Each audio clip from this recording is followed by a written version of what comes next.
ಶಿವ, ಪಾರ್ವತಿ, ಗಣೇಶ ಮತ್ತು ಕಾರ್ತಿಕೇಯರ ದಿವ್ಯ ಪರಿವಾರವು ಭಾರತದ ವಿವಿಧತೆಯಲ್ಲಿ ಏಕತೆ ಎಂಬ ಮಹಾನ್ ತತ್ವಕ್ಕೆ ಅತ್ಯುತ್ತಮವಾದ ಉದಾಹರಣೆಯಾಗಿದೆ.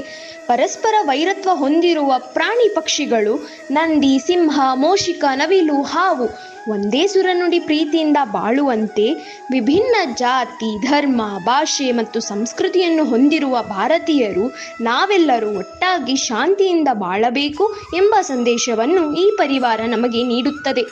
ಶಿವನ ಹೆಗಲ ಮೇಲಿನ ಹಾವು ಗಣೇಶನ ಮೂಷಿಕನನ್ನು ನುಂಗುವುದಿಲ್ಲ. ಕಾರ್ತಿಕೇಯನ ನವಿಲು ಹಾವನ್ನು ಕೊಲ್ಲುವುದಿಲ್ಲ. ಸ್ವಭಾವಗಳು ಬೇರೆಯಾಗಿದ್ದರೂ ಒಟ್ಟಿಗೆ ಬಾಳುವ ನಿಜವಾದ ಕುಟುಂಬ. ಸಿಂಹ ಮತ್ತು ನಂದಿ, ನವಿಲು ಮತ್ತು ಹಾವು ಒಂದೇ ತಾಯಿಯ ಮಕ್ಕಳಂತೆ ಬಾಳುವಾಗ ವಿಭಿನ್ನ ಭಾಷೆ, ಸಂಸ್ಕೃತಿ ಹೊಂದಿರುವ ಭಾರತೀಯರಾದ ನಾವು ಒಂದಾಗಿ ಬಾಳಲು ಸಾಧ್ಯವಿಲ್ಲವೇ? ಪಾರ್ವತಿಯ ಸಿಂಹಕ್ಕೆ ನಂದಿಯ ಮೇಲೆ ಕೋಪವಿಲ್ಲ. ಶಿವನ ಹಾವಿಗೆ ಇಲಿಯ ಮೇಲೆ ಆಸೆ ಇಲ್ಲ.